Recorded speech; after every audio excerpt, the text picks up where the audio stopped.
Investigators examine the law enforcement response to this shooting. Senior investigative correspondent Aaron Katersky joins me live now for more.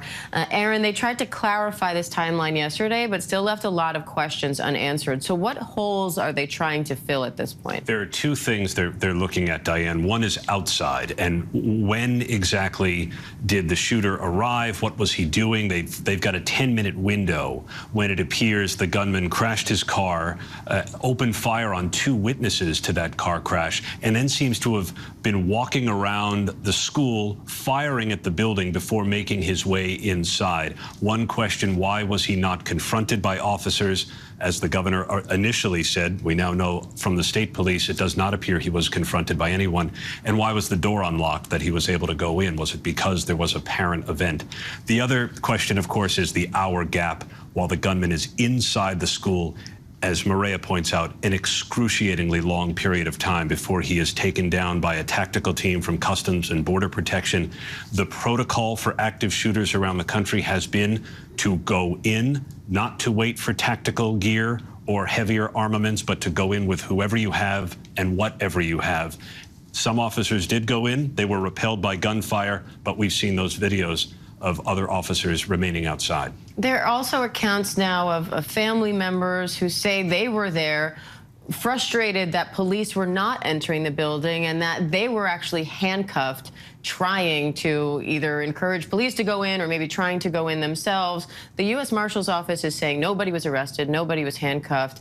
What do you make of that? We have to figure out the discrepancy, because we've seen those accounts from parents, both to the Wall Street Journal and the New York Times, saying they were physically restrained and even handcuffed and prevented from trying to get to their own loved ones by U.S. Marshals and other officers on scene. The Marshal Service says they did not arrest anybody, did not put anyone in handcuffs, but parents are clearly angry at the response and that they were inhibited from doing something that they feel some of the police officers were unwilling to do. The Department of Public Safety is asking for patience right now as they try to gather more information, get the story clear. But given how much the story's already changed, how do you think this is affecting the credibility with that community?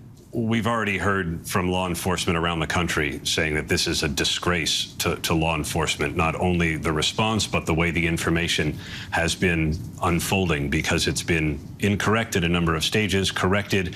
And the one thing the Texas Department of Public Safety seems to have conceded is that there are questions they are going to have to answer to satisfy the public and figure out what had happened.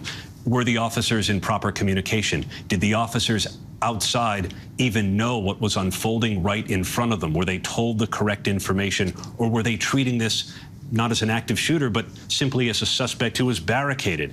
The shooting already done. Still so many questions for them to answer today. And they all kind of lead to the same question, which is, could this have been stopped? But those questions are now going even farther back than everything that you and I just discussed. Among other things, ABC News is now being told that the shooter sent concerning messages to people, and people are now saying, yeah, he sent me, strange messages, posted strange messages on social media. What do we know about that? These were digital red flags, potentially, Diane, that were sent to users that the suspect had met online, and some of them seem to indicate that he would be violent. He sent pictures of guns and other disturbing messages that were not taken seriously at the time. All right, Aaron Katersky, thank you as always. Hi, everyone. George Stephanopoulos here. Thanks for checking out the ABC News YouTube channel. If you'd like to get more videos, show highlights, and watch live event coverage, click on the right over here to subscribe to our channel. And don't forget to download the ABC News app for breaking news alerts. Thanks for watching.